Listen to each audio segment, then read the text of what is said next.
Se eu acho que tudo é prioridade, tudo é urgente e que essa urgência estaria relacionada à minha eficácia, então eu sofro da doença da pressa.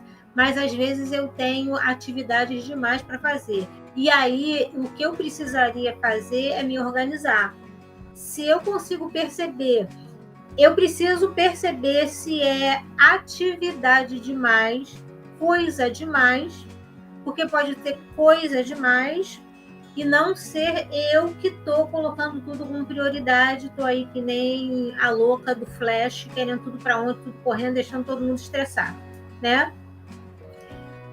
Agora, se eu percebo que eu tenho um comportamento tipo A, quais meus conceitos, princípios e valores? O que está embasando esse meu pensamento aí? De ser ambiciosa, ambicioso, ok.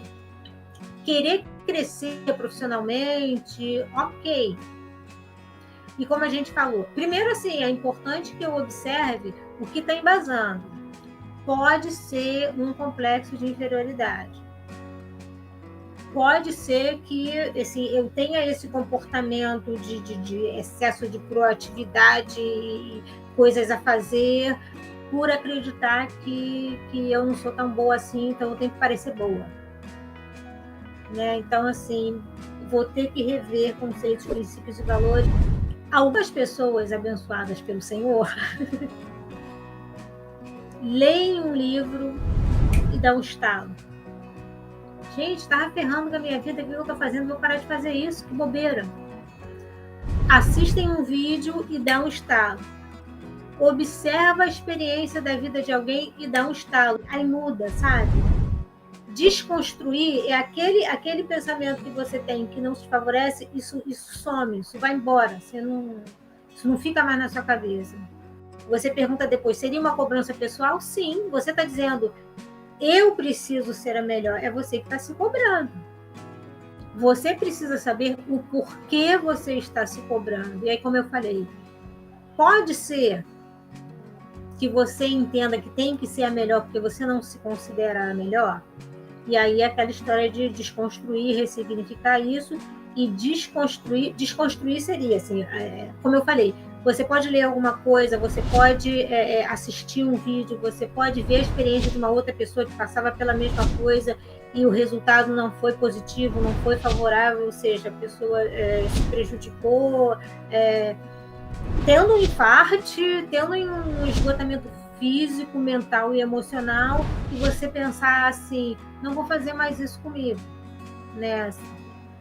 Quando está relacionada a um conceito negativo inferior a respeito de mim mesma, de mim mesmo, é sempre mais complicado. E aí acredito que quem acompanha aqui o meu trabalho já entendeu o caminho à psicoterapia, gente. E quem fez ou faz sabe que não é um processo tão simples.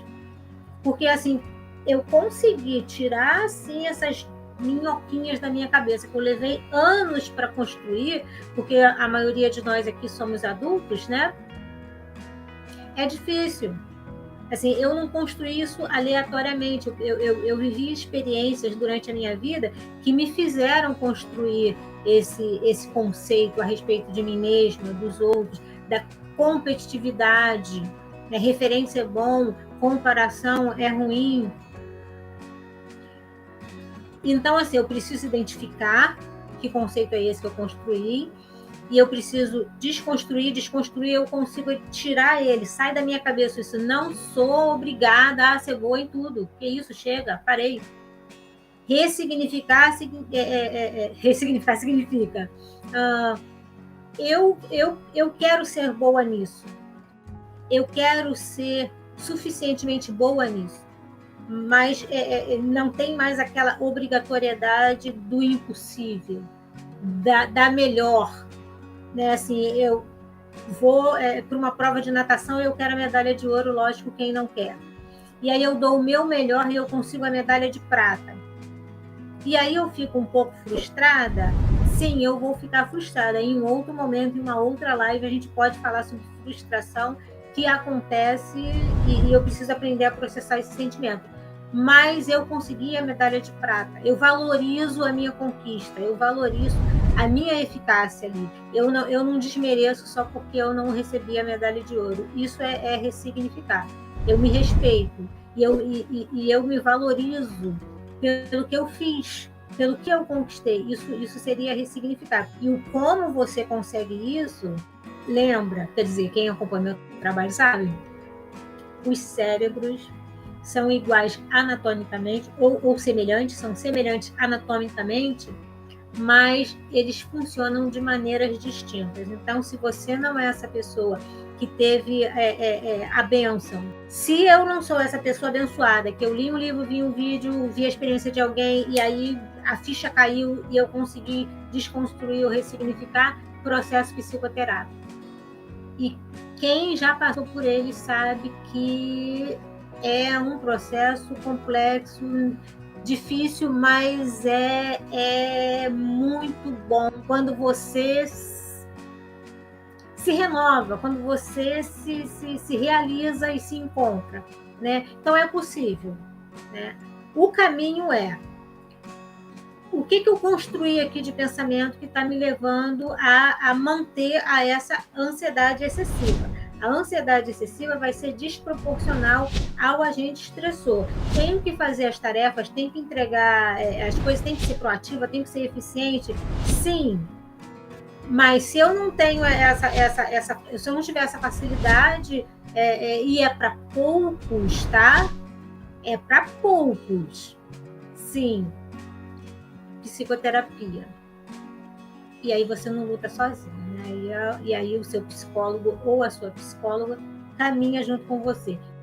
A pergunta é, para todo mundo que está aqui, ansiosos que somos, o que você tem feito?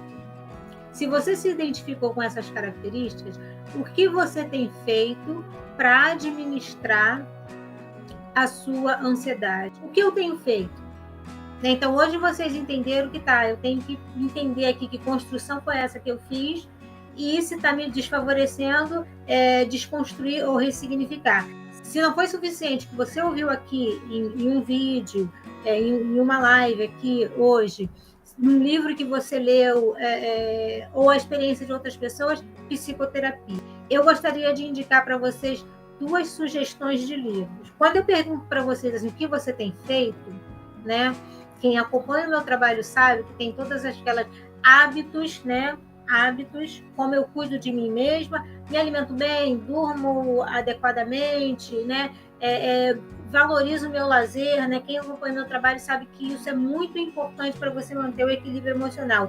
Ansiedade, emoção, medo e insegurança, lembra? Então você precisa cuidar. Você precisa cuidar. Eu sempre falo, sou chata com esse negócio de autoconhecimento e autocuidado, lembra? Mas quem me conhece também sabe que eu digo que o nosso cérebro faz a busca do Google. Quando você está diante de um evento, o seu cérebro ele apresenta para você possibilidades, né? Alguém te olhou com cara feia e você em fração de segundos você vai pensar, ignoro, chamo para briga, o seu cérebro vai te apresentar o que ele tem aqui, mas o que ele tem aqui é o que você colocou lá. Se você tem sofrido com a ansiedade, o que você tem feito para administrar esse seu estado ansioso? Ou até mesmo se livrar dele para ficar num nível de ansiedade considerado normal, porque é uma resposta natural do organismo, da nossa condição humana. E eu sempre falo para vocês que a leitura, além de ser um excelente exercício cerebral, ajuda o cérebro a assimilar as informações. Então, eu gostaria de sugerir 2 literaturas. Um é o livro da doutora Marilda Lippe, O Estresse Está Dentro de Você. Esse livro eu acho fantástico. Elas ajudam nesse livro fala sobre o comportamento tipo A. Elas ajudam a gente perceber situações familiares que podem ser estressantes para vocês e como lidar, o que fazer para lidar com o estresse que os ambientes, que as relações podem te trazer. E o segundo livro é esse aqui, o Estresse Está Dentro, eu tenho em e-book, então não dá para mostrar. Mas o outro é esse aqui, ó, Mentes com Medo, pessoal do YouTube, da Ana Beatriz Barbosa Silva. Inclusive, aqui no finalzinho tem um trecho que ela bota assim, ó, dicas preciosas e não medicamentosas para superar a ansiedade. Onde tem recurso. Tem recurso. Tem vídeo, tem livro. Façam uso disso. Coloquem aqui equipamento, munição na mente de vocês para trabalhar isso, para trabalhar esses conceitos que estão levando vocês a apresentarem comportamento ansioso. Nada é tão simples. Não vai você pegar o livro da Ana Beatriz ou pegar o livro da doutora Marilda Lippe, leu e tô ótima, tô relaxadíssima. Mas é um trabalho, gente. É um trabalho, é um processo. Provavelmente você deve se lembrar de uma outra você ou de um outro você em que você não era excessivamente ansioso. Então, vamos resgatar, né? Vamos se cuidar. O segredo, como sempre, autoconhecimento. Por que eu estou me cobrando excessivamente? Todos os 2 livros, gente, não é achismo delas, não. São pesquisas. As duas são especialistas. O da Marilda Lippe é um conjunto de autores que escrevem ali, pesquisadores, né? Então, não é qualquer um que está falando de vozes da cabeça para vocês, não. São pessoas estudiosas que trabalham com isso e que estudam, pesquisam sobre isso. Tem material. Então, assim, a partir de hoje, o que você está fazendo? O que você está fazendo para buscar o seu equilíbrio emocional, para deixar a sua ansiedade normal, uma reação ansiosa normal? Se tem um comportamento tipo A, comportamentos são administráveis. Você pode administrar o seu comportamento, você pode controlar o seu comportamento, então é possível.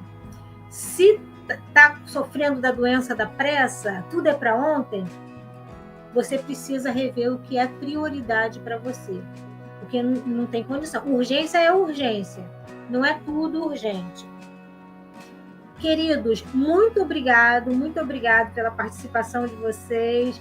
Eu espero poder contar com vocês toda segunda-feira. Estarei aqui, 8 horas. Tenham uma boa noite, fiquem com Deus. E segunda-feira que vem a gente se vê. Beijo, boa noite para vocês. Tchau.